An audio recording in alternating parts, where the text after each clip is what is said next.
L-erba fiċ-ċimiterju militari f'Tal-Pjetà numru ta' dinjitarji juraw ir-rispett tagħhom lejn l-għexieren ta' eluf ta' nies tas-servizz illi tilfu ħajjithom fil-gwerra u l-konflitti, mod speċjali fil-ġlieda ta' Gallipoli fl-ewwel gwerra dinjija. Dan il-jum huwa mfakkar bħala Anzac Day bl-isem li huwa l-inizjali għall-Australian and New Zealand Army Corps, jiġifieri s-soldati ta' dawn iż-żewġ pajjiżi li ntbagħtu f'Gallipoli fil-25 ta' April tal-1915 bl-iskop li jieħdu lura l-kontroll ta' Kostantinopli mill-Imperu Ottoman, l-alleati tal-Ġermaniżi. Fost il-vittmi tal-gwerra 8709 kienu Awstraljani b'2721 oħra ġejjin minn New Zealand.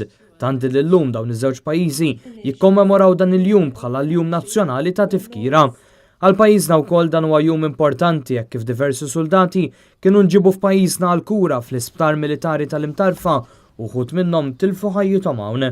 Fost dawk li attendew għaċ-ċerimonja ta' tifkira f'Tal-Pjetà kien hemm ukoll il-Maġġur Henry Gatt li llum għandu 96 sena u li huwa iben il-Brigadier Alfred Gatt li kellu parti f'din il-gwerra tant li nagħta unur għas-servizz tiegħu.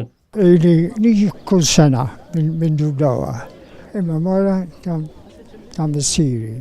Għalkemm il-gwerra spiċċat fil-1918, huwa baqa' hemmhekk sa' 1919 imħabba għax kellhom jevakwaw l-istols tal-ROC. Fost l-ola dinjitarji fisem il-Partit Nazzjonalista attenda l-kap tal-partit Adrian Delija li poġġa kuruna ta' fjuri mal-monument li jfakkar lil dawn il-vittmi.